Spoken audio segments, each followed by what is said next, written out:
This is going to be a video tutorial on how to enable dark mode in Windows Mail.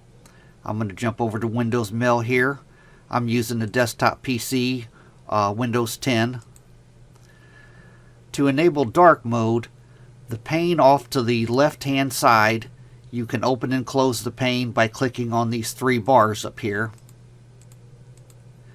So it depends on if you have it open or closed, but you want to click on the little gear wheel at the very bottom that says Settings. Click on that.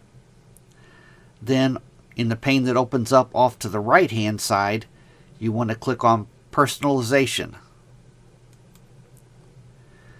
And then if you scroll down just a little bit, you'll see it says light mode, dark mode, use my Windows mode.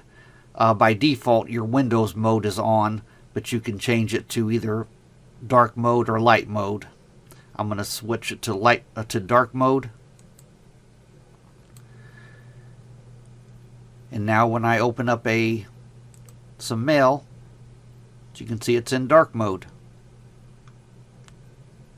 That's how you enable dark mode in Windows Mail. Thanks for watching.